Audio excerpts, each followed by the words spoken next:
To present our next award, the President and CEO of Concord Pacific Developments, please welcome Terry Huey.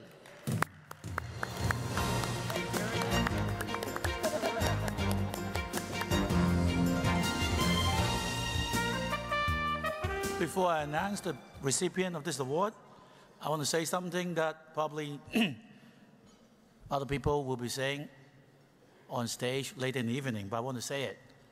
I want to recognize Lauren Siegel for being the chair and the biggest supporter of this event every year.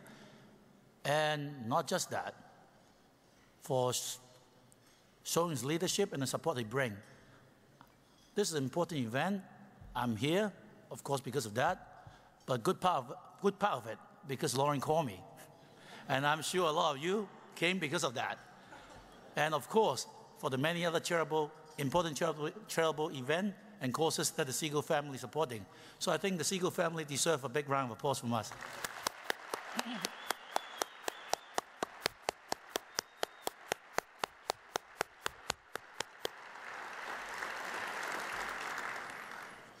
So this award, in the category of medicine, medical, honors that person whose life has changed forever as they fight to live fully and completely in the face of a debilitating medical condition.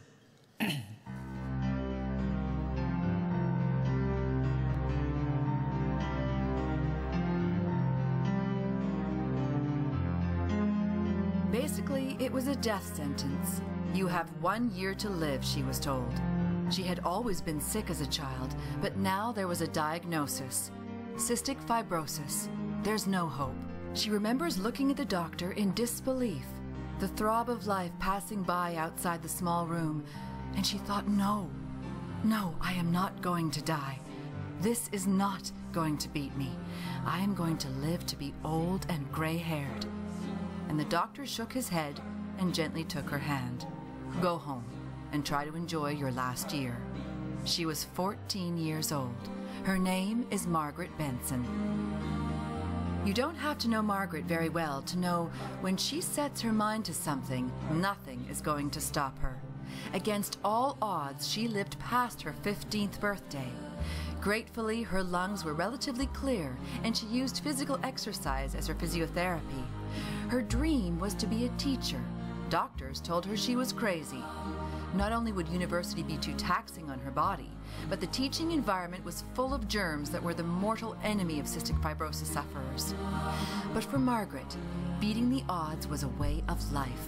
She not only graduated, but by 21, she was a full-time teacher. And it is here that Margaret truly understood why she was put on this earth. She was born to teach. Every day was better when spent in the classroom. The kids she taught were her entire world. Well, except for Brian, who she married in 1988.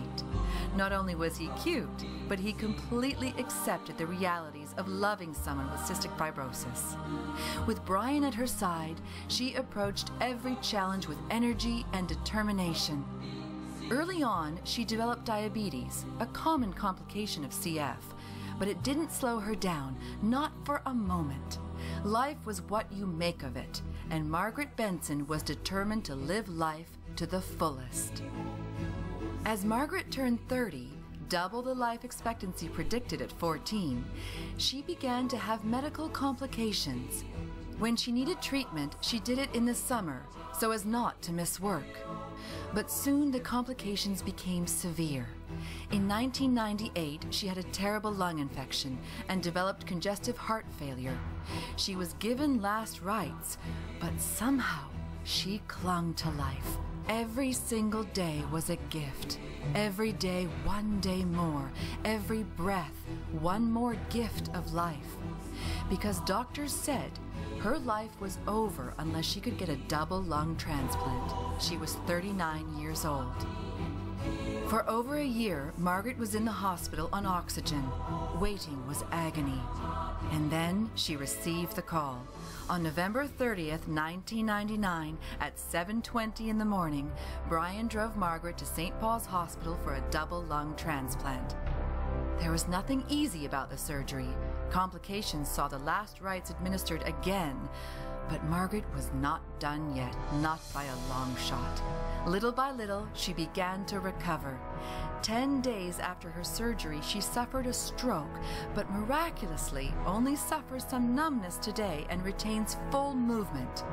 By the turn of the new millennium, she was able to go home. Margaretbenson had proven the prognosis wrong, and now her life awaits. Most stories would end here. But most stories are not Margaret's. With the renewal of her life came a renewal of all the activities she loved. In April of 2001, barely 16 months after her transplant, she crossed the finish line of the Sun Run with tears streaming down her face. She began paddling with the Dragon Boat team, all comprised of organ donor recipients. She became a member of the Canadian Transplant Association and volunteers as a speaker with the BC Transplant Society. To date, she has spoken to over 30,000 students, teachers, and administrators. And in July of 2003, she competed in the World Transplant Games in France. 1,500 athletes, all transplant recipients from all over the world, competing in Olympic-style events. Margaret took home gold, silver, and bronze medals, and she has competed in 3 more World Games since. But it isn't about the medals for Margaret. It's about celebrating life and honoring her donor, and spreading the message that organ donation saves lives. But best of all, in 2007, she returned to teaching, just 1 day a week. And when you see her with her children, you understand the miracle that is Margaretbenson. Someone who inspires others to believe in themselves. Someone who reaches out with power and determination, who never gives up. Her mantra? Believe in your students, in each other, in yourself. Because only when you believe can you have the courage to come back.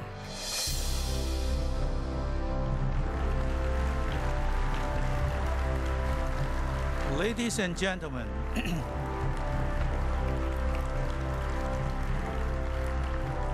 the 2012 Courage to Come Back Award recipient for medical, Margaretbenson.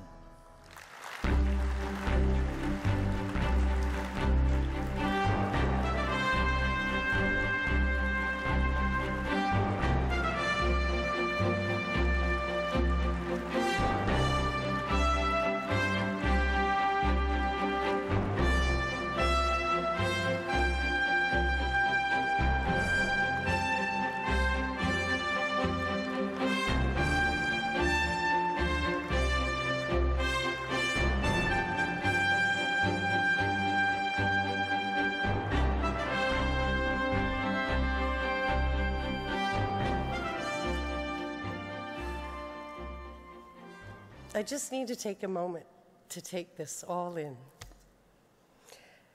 Good evening, ladies and gentlemen.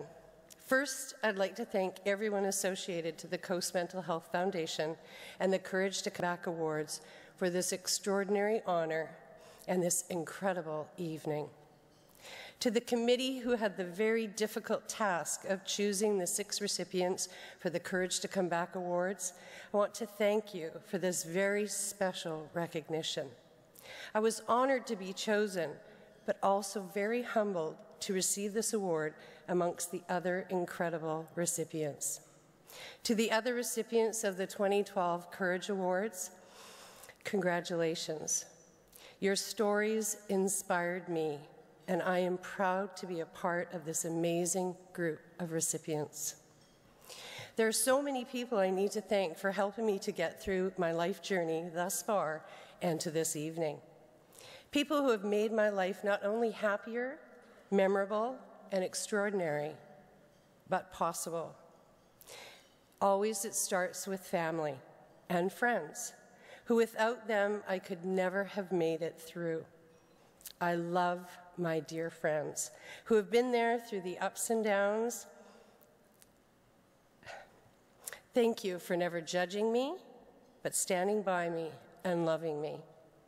To my entire family, you have been my rock. Your hugs, kisses, advice, whether I took it or not, and unconditional love have always been appreciated and never taken for granted. Thank you for being there for me. To my mom, Marianne, who taught me it's okay to be a strong, determined, and sometimes rather stubborn woman, as long as you do it with a kind, caring, and gentle heart. Thank you, Mom. To my dad, Clem, my angel looking down from heaven, who I know is smiling from ear to ear, I want to thank him for teaching me to approach every struggle in life with a sense of humor. He believed you should never take yourself too seriously. And he said, no matter what happens in your life, you can do anything. His strength and amazing attitude while facing his own health issues was my greatest guide. Thank you, Dad. To Christine, my other angel, thank you for being the best friend anyone could ever ask for. Your time here on earth was very short, but you live on in my heart forever. Thank you also for sending me my angel on earth, my husband, Brian. You were right. He's been the perfect fit for my life. He's been through hell and back again, but never wavered in his love for me and his care. Thank you, Christine, for seeing that in him. Brian, my buddy, my love, my everything. Thank you for staying by my side through all the craziness, the billions of tests, surgeries, a few near-death experiences. 24, as you would say it, long years. But you must admit they've been pretty incredible and exciting. I have no regrets. I hope you don't either. Thank you, buddy. To all my students, as you see, every day taught me something new and made me a lifelong learner. You are truly the reason I'm still here living my dream. Thank you for teaching me to look at the world through your eyes, fresh, new, and full of wonderment. You are my lifeline to the world. To the many, many health professionals whose hard work over the years saved my life and then gave me a new life. Special thanks to Dr. Barbara Kilna, Dr. Guy Fredette, Dr. Ken Stewart, and Dr. Bob Levy. And of course, my final and most grateful thank you goes to a total stranger and their loving family, to my donor and donor family, who through their very selfless decision 12.5 years ago saved my life.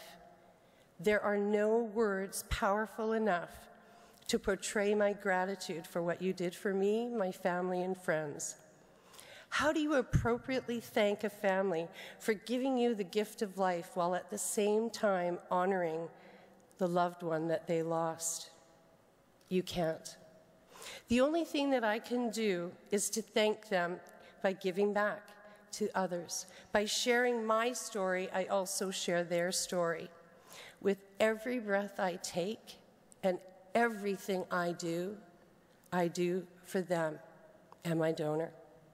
I will stand on every mountain, letting people know that organ donation works, and I am living proof. To help me honor my donor, please, please register your wishes to be an organ donor or talk to your family about it.